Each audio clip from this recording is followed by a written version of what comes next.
बीवी ने शौहर का फ़ोन अटेंड कर लिया। उसके बाद शौहर ने उसको मार मार के उसकी दुर्घट बना दी और आखिरकार वो हॉस्पिटल पहुंच गई। अस्सलाम वालेकुम, कैसे हैं आप लोग? मैं हूं आपके साथ अदनान और आज की जो स्टोरी है ये आप सबके लिए है। एक लड़का नौजवान, इतना खूबसूरत भी नहीं था, इतना बदसूरत भी नहीं कह सकते, दरमियाना सा, मतलब नक्श नैन इतने खूबसूरत नहीं थे, रंग सांवला सा था। अब उसके घर वाले उसकी शादी करते हैं और जिस लड़की से उसकी शादी करते हैं वो भी रंग की काली और मोटे मोटे नक्श नैन जो हैं वो होते हैं। शादी हो गई, उसके बाद वो इसके घर आ गई और इनकी ज़िंदगी चलने लगी। अब ये जो मर्द था ये बड़ा शक्की मिजाज था। अब ये उसे कहता कि तुमने बाहर नहीं जाना, बड़ी पाबंदियां उस पर लगाई और उसे साथ ही ये भी कहा हुआ था कि मेरा फ़ोन जितना मर्जी बज जाए तुमने अटेंड नहीं करना। और इनकी शादी को तकरीबन 3 से 4 साल गुजर चुके थे और इनके यहाँ औलाद नहीं हुई थी। एक दिन इसका मर्द जो है वो घर आता है और नहाने के बाद बाहर चला जाता है। मोबाइल जो है वो चार्जिंग पे लगा रह जाता है, फ़ोन चार्जिंग पे लगा हुआ है, ये बाहर चला गया और उसके बाद कॉल आनी शुरू हो जाती है। एक के बाद कॉल, एक के बाद कॉल, को 20 बार रिंगटोन हुई है, 20 कॉलें आई हैं। तो आखिरकार इस औरत ने देखा कि शायद कोई ऐसी इमरजेंसी कॉल हो सकती है जिसको सुनना ज़रूरी है, तो इसने उसको अटेंड कर लिया। जैसे ही इसने अटेंड किया तो आगे से एक मर्द बोला और उसने कहा कि बाजी आपके हस्बैंड किधर हैं?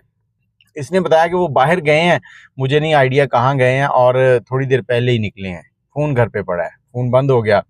अब ये घर आया, इसने फ़ोन उठाया तो इसको दोबारा से थोड़ी देर के बाद कॉल आई। तो इसका वही दोस्त था, उसने कहा कि यार तुम जब फ़ोन लेके छोड़ के जाते हो घर तो बता के जाया करो ना, किधर जा रहे हो?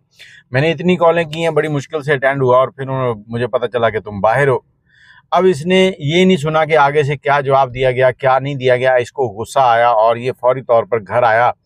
घर आकर इसने देखा कि बीवी काम कर रही है। इसने घर में ना बच्चों के खेलने वाला, जो इसके भतीजे थे, उनका एक बैट पड़ा था, बल्ला बल्ला उठाया और इसने अपनी बीवी को मारना शुरू कर दिया। इतना मारा, उसके मुंह से खून, नाक से खून, हर जगह से खून बह रहा था।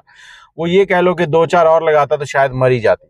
लेकिन इसके भतीजे, इसके भाई जो हैं वो आए बीच में, माँ बाप आए, इन्होंने आकर बीच बचा करवाया और उसके बाद लड़की को फौरी तौर पर हॉस्पिटल लेके गए। जब उसको हॉस्पिटल लेके गए तो रास्ते में उसको कहता है कि अगर तूने हॉस्पिटल में कोई चीज़ बताई तो मैं तुम्हें बिल्कुल जान से मार दूंगा। लड़की डर गई थी।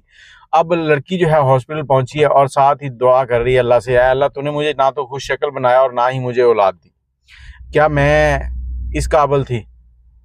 अब हॉस्पिटल में पहुंच गए हैं, वहां पर उसने बताया कि मैं मोटरसाइकिल से गिर गई हूँ, ये हो गया। डॉक्टर जो है वो समझ जाते हैं, रोज का काम होता है।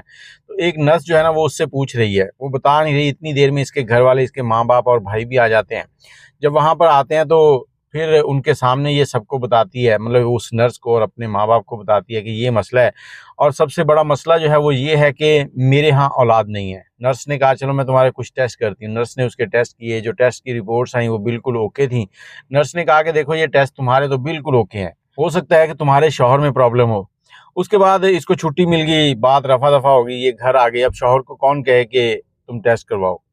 ऐसे ही बात चलती रही। तो इनके दरमियान झगड़े जो थे ना वो खत्म नहीं हुए, किसी ना किसी बात पे झगड़ा रहता ही था। इसके शौहर के हाथ में ऐसे था जैसे खुजली होती है, जब खुजली हुई तो बीवी को मारना शुरू कर दिया।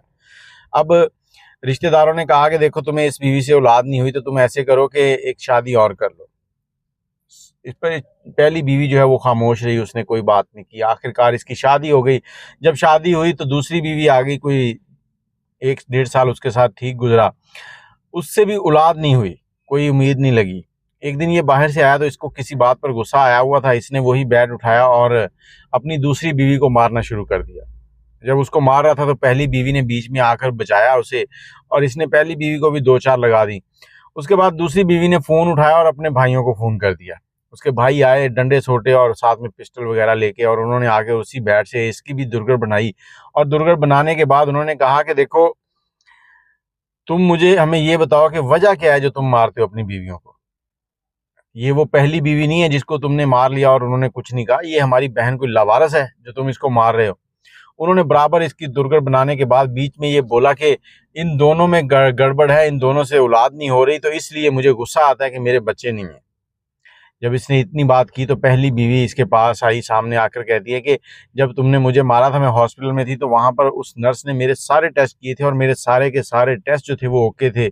उस नर्स ने कहा था कि हो सकता है कि तुम्हारे मर्द में प्रॉब्लम है, उसमें प्रॉब्लम है, इस वजह से बच्चे नहीं हो रहे। अब इतनी बात कहनी थी कि ये मर्द जो है ये शर्म से पानी पानी हो गया और सारे रिश्तेदार कहने लगे कि अब तुम्हारे टेस्ट करवाने हैं। कई बार हम लोग जो है ना वो बहुत ही अजीबोगरीब सोच रख लेते हैं कि मर्द कहते हैं कि हम किसी के पास से भी गुजर जाएं तो वो औरत प्रेग्नेंट हो जाती है। देखिए, औलाद जो है ना ये अल्लाह की तरफ से तकसीम है। कई बार ऐसा हट्टा कट्टा नज़र आने वाला बंदा भी आपको अंदर से खोखला नज़र आएगा। अब मैं वो अल्फाज इस्तेमाल नहीं करना चाहता जो उसके लिए इस्तेमाल होने चाहिए। तो कोशिश किया करें कि हमेशा औरत के ऊपर ही इल्ज़ाम ना लगाएं। कई बार आप में भी खामियां हो सकती हैं। अपने टेस्ट भी करवाएं। बाकी अपनी राय कमेंट में ज़रूर दीजिएगा। मुझे इजाज़त दें। अल्लाह हाफ़िज़।